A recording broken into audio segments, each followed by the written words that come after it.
I'm here with Alexander Mercouris, editor-in-chief of the Duran. Alexander, we've been saying it for a while now that when it comes to Russiagate, all roads begin in London, it seems, and all roads lead to London. And in our previous video on the Mueller testimony, we also kind of joked around that, hopefully this will be our last Russiagate video. Obviously, 2 days later, it is not, because we have some more interesting information, this time out of The Guardian, which makes this an even more interesting story, I would say. But here's the title from The Guardian, Alexander, and then you can comment on what's going on. And the title reads like this: Secret Texts Cast Light on UK's Early Role in Trump-Russia Inquiry. Senior MI-5 and FBI officials shared concerns about, quote, our strange situation, end quote, in 2016. Alexander, what do you make of this story out of The Guardian? I think it's extremely interesting. Of course, we don't really know many details yet, but let's first of all identify who was involved. I mean, on the one hand, we have McCabe, who is now a notorious ringleader in Russiagate. He was Peter Strzok's boss. He was Lisa Page's boss.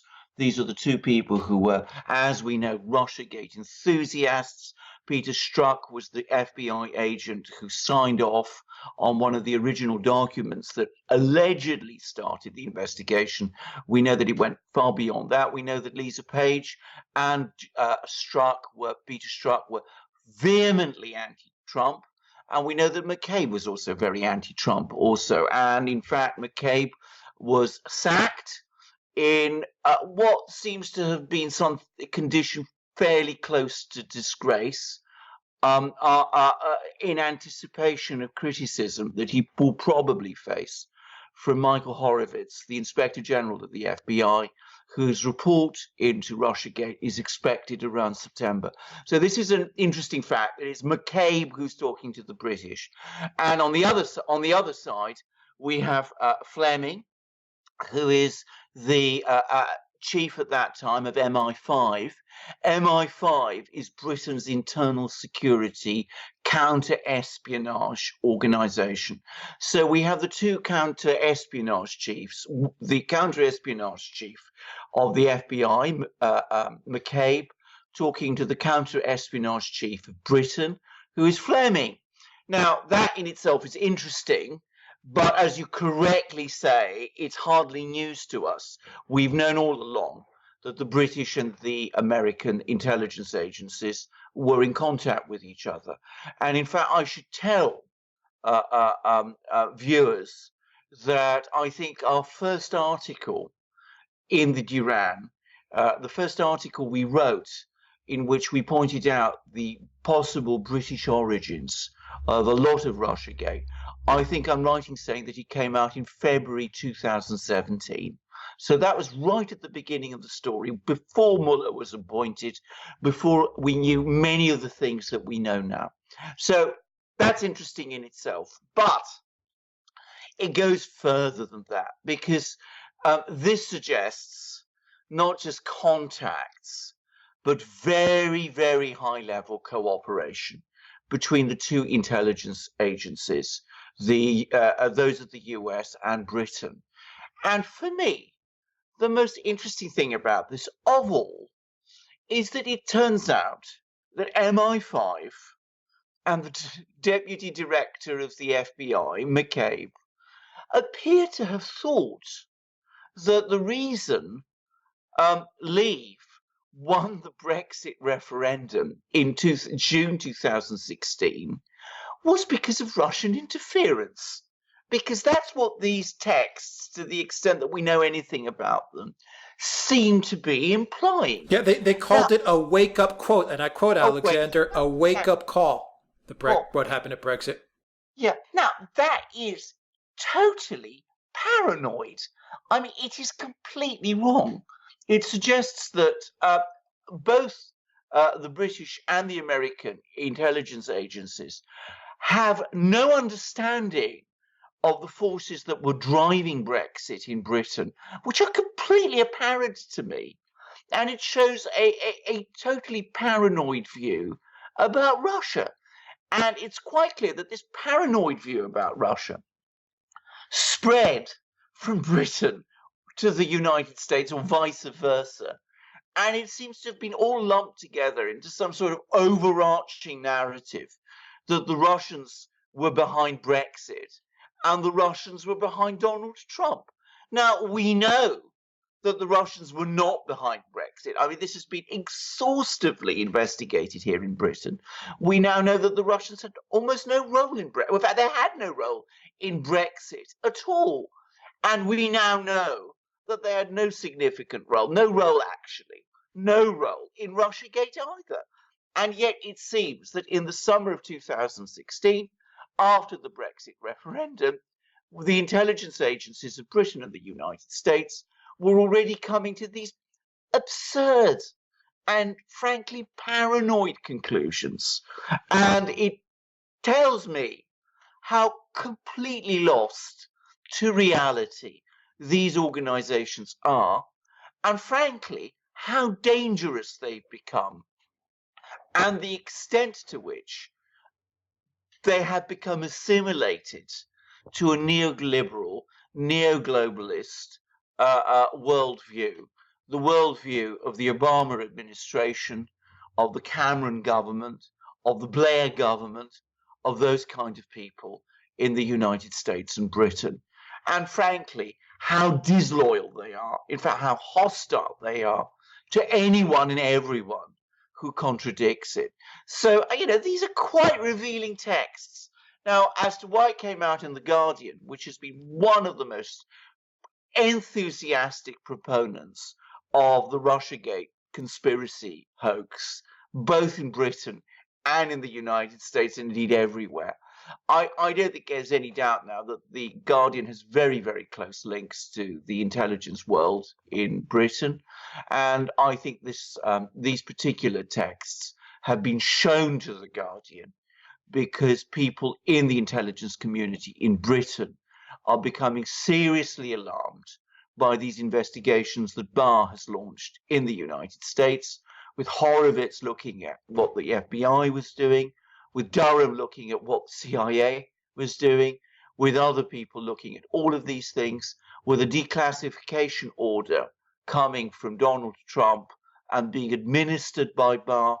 And I think the British are extremely nervous about all of this.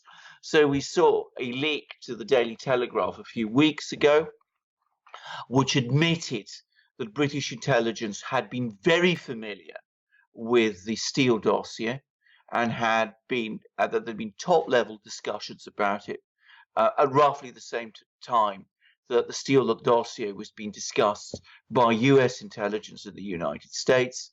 And we see another attempt here to prepare the ground in Britain for the revelation that British and US intelligence were working hand in glove in propagating Russiagate.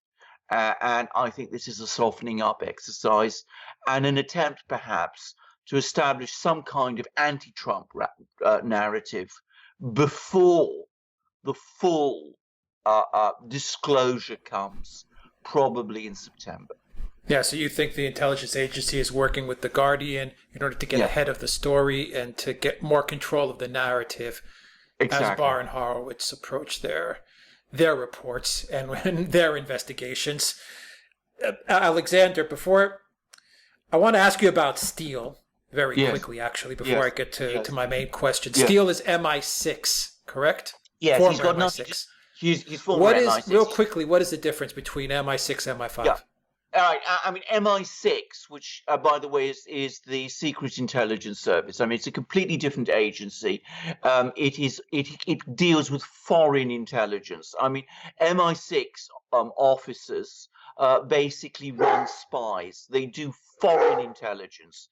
MI5 classically is Britain's counterintelligence and counter-espionage and counter-terrorism agency. So it operates in Britain. Obviously, MI6 and MI5 work closely together, but they are completely different agencies. And by the way, MI6 and MI5 are not their true names, but it's the names that everybody knows them by, and it's the name I'm going to stick with. So Christopher Steele is a former MI6. Fleming was the head of MI-5. Fleming is no longer the head of MI-5. He is now the head of GCHQ, which is Britain's equivalent of the NSA. So Britain has its own alphabet of intelligence and counterintelligence agencies. MI6 is the equivalent, the approximate equivalent of the CIA. MI5 is the approximate equivalent of the FBI. And GCHQ is the direct equivalent of the NSA. There are MI6 doesn't do quite the same regime change type operations that the CIA does. It's a much smaller agency, for one thing. And MI5 does not have a police role, a law enforcement role, in the way that the FBI does. But essentially, they're analogous agencies. So it wouldn't be out of the question for Fleming and Steele to have run in the same circles, to have known each other. Oh, they would have definitely known each other. I think that's the other thing I would say. One mustn't, of course, they're different agencies, but of course, the people who are involved in these agencies, at the top level at least, all know each other. And of course, Steele, his company, Orbis, will have been pretty well known to everybody in the intelligence world. Steele was a very well-connected person. He knew lots of people. And as I said, if we come back to Fleming, of course, as I said, he was formerly head of MI5. He's now head of GCHQ, which is a different agency again altogether. So there is a movement of personnel around within these agencies, and the top people all know each other. Okay, well, still didn't know that many people in Russia because he got the dossier completely messed up. That's for sure. That is true. I would add, of course, that the secret of Steele's success was that he was supposed to be the great expert. That's right. Of Russia. And he was putting consulates in Miami. So. Well, indeed. And that tells you something about the state of British intelligence. Right. It's obviously not the James Bond Le Carré outfit that we've been led to think. Any intelligence operation that takes someone like Christopher Steele and his shoddy dossiers seriously is not doing his job properly. But I have to say this. This has been my opinion about British intelligence for quite a long time. They got weapons, WMD in Iraq, completely wrong. They got Syria, completely wrong. They got Libya, completely wrong. And I think they got the Litvinenko case completely wrong. Steele, by the way, was involved in the Litvinenko case. He is widely believed to have been, widely reported to have been, Litvinenko's British handler.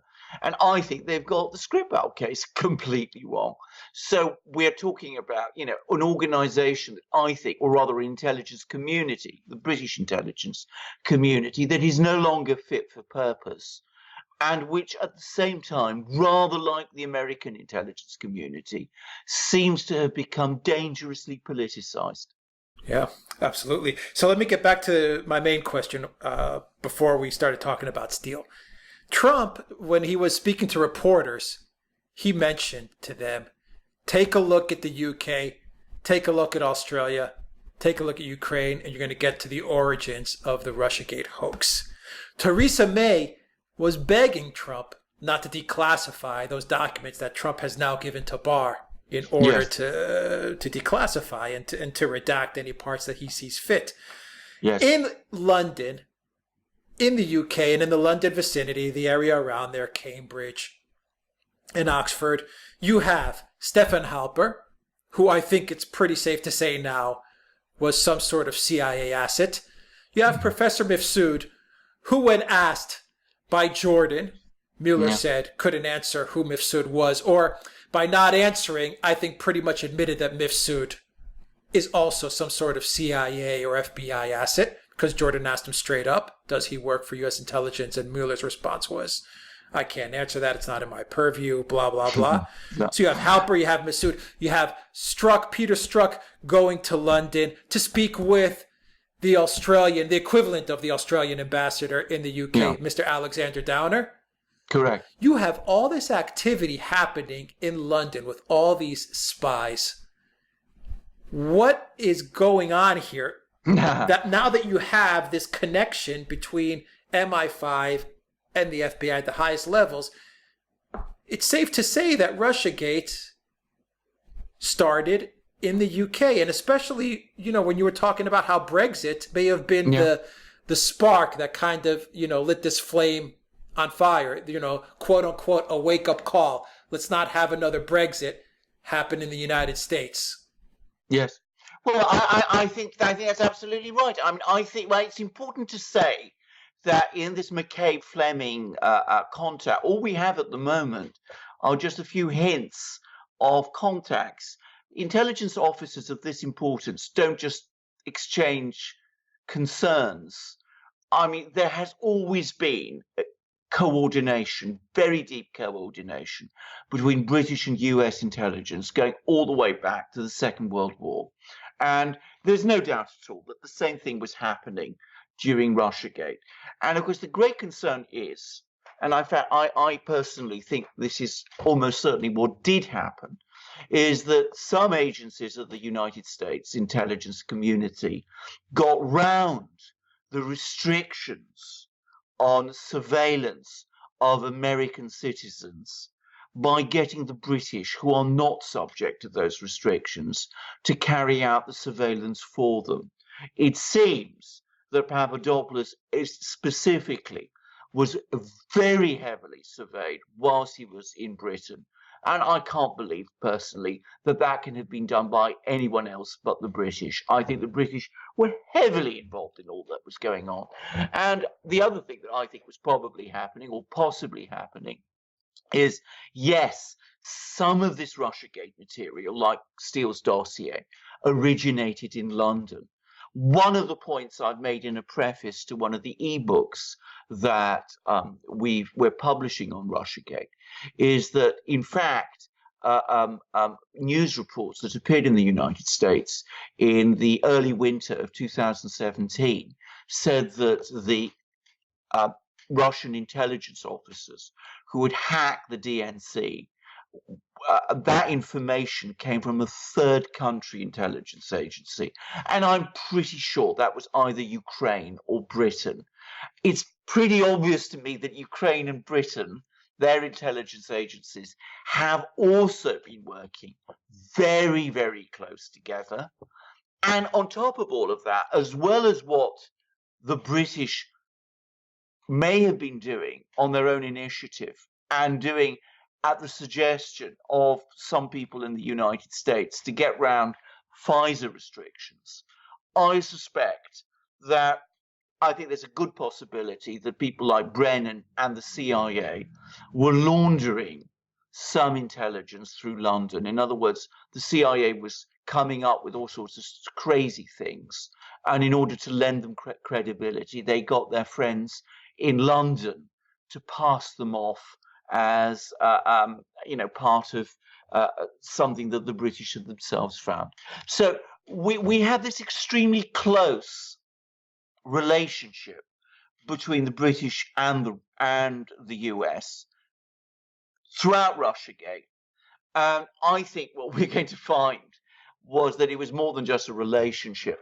It was an active partnership, collusion, if you like, to actually keep Russiagate going and to start it off. And I think we will discover that the British played a huge role in launching Russiagate, and that they were actively involved in Russiagate at every level. And this communication between McCabe and Fleming is just the tip of the iceberg. I think lots of other things, far more important things were going on. And the British, sensing that all this is going to come out, as I said, are now softening the ground. They're preparing the ground by these strategic leaks, like the one we've just seen in The Guardian. about the McCabe Fleming correspondence and an earlier one in the Daily Telegraph about how they were informed about Christopher Steele. So we're going to find out lots, and I suspect that it's really going to start hitting home when Michael Horowitz reports in September. Can you make the assumption, Alexander, to end the video that perhaps the U.S. was working with UK intelligence to meddle in Brexit, or to kind of, tip the scales in Brexit, say, and they failed, then they just ramped it up a little too much for the U.S. election and for Russiagate? In other words, they overcompensated for their failure in Brexit, and then maybe they took things a little too far with Russiagate and meddling in the U.S. election? There's some hints of this in what we know about these texts between McCabe and Fleming. And of course, it's important to remember that the president of the United States, the POTUS at that time, Barack Obama, actively involved himself in Brexit. He appeared on British television to urge people to vote Remain. I mean, it made a big impression at the time. I think an impression that strengthened the vote for Leave. But he did directly meddle in the Brexit process. So I wouldn't discount your theory. In fact, I think it's quite plausible. All I would say is at the moment we don't have the evidence, and I'm sure if something like that did happen, I think it's entirely likely we will find it out before very long. Certainly, it is interesting that they were so concerned that British and American intelligence officials like McCabe and Fleming seem to have been so alarmed about the outcome of the Brexit vote and were already blaming Russia for it. I mean, it shows to me that, James Jesus Angleton's famous comment about getting lost in the wilderness of mirrors, Angleton being a top CIA official in the 60s, lost in the wilderness of mirrors, is what's come over our intelligence agencies. They really believe that Brexit is, the fault of Russia. Then, frankly, they've lost it. I mean, they've completely lost it. We'll end it on that note. Alexander Mercouris, Editor-in-Chief of the Duran. Thank you very much. Guys, if you like this video, click on the subscribe button down below and click on the notifications bell to make sure you get notifications every time we push out a new video. And you can get a copy of this video in audio format, so follow us on iTunes and Soundcloud. And please donate to the Duran via PayPal, Patreon, and we are now on Subscribestar. The link is in the description box down below. And of course, don't forget to visit the Duran shop, and you can pick up ebooks on Russiagate, so directly related to this video that we just did, with forwards written by the one and only Oracle of London. That is Alexander Mercouris. And I'm sure when he was writing those forwards, he was probably drinking from a Duran mug, and he was probably wearing some of his Duran gear. Maybe I'm wrong, but I think I'm right. No, you're absolutely right, Alex. Of course I was. How else could I write forwards like that?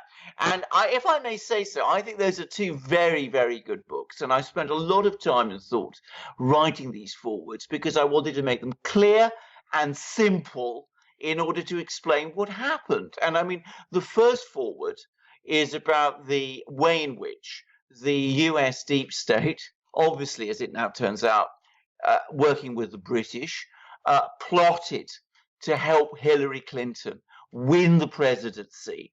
And then when she didn't win the presidency, to delegitimize Donald Trump, and how this whole thing began, how Russiagate began by, this extraordinary collusion, if you will, between the Hillary Clinton campaign, the US intelligence community, and the media to try and, as I said, help Hillary Clinton and discredit Trump. And the second book, and its preface, explains how the Mueller investigation got completely out of control and out of hand in order basically to conceal that collusion, that thing that the intelligence agencies were doing by keeping Russiagate, the Russiagate hoax, alive and how it needed a new Attorney General in the form of William Barr to come along and to put the whole thing to a stop. Now, these are not easy things to write, and of course I'm able to write these things and analyze these things and explain them so well in our books because I drink tea magic mugs. Magic mugs like this. And this is, of course, our own mug with our own symbol there, our own double-headed eagle. And as it's a cold, wet day in London, as we often get in July, I'm drinking royal blend breakfast tea from Fortnum and Mason's with a bit of milk to keep me warm and refreshed. And what better mug to drink it from than this one? It's called Royal, by the way, because it was originally made for the English royal family. So I think it was Edward VII was the first king to drink it, or it might have been George V, one of those. So I'm drinking royal tea from a magnificent Duran mug, and I'm doing it while wearing a marvelous shirt like this, which keeps me warm on a cold, wet day like the one we're having, but it also keeps me cool on hot days, as we can also sometimes get in London. And it's 100% cotton. It looks great. It's also got our Duran eagle. It's one of many types of shirts, many types of hats, many types of wonderful things. You can all get them from the Duran shop. So why not help yourself and help the Duran by going there? And Alex will explain to you in a moment how you can do that. Just click on the link in the description box down below to the Duran shop. Alexander Mercouris, Editor-in-Chief of the Duran. Thank you very much. Until next time, everybody, take care.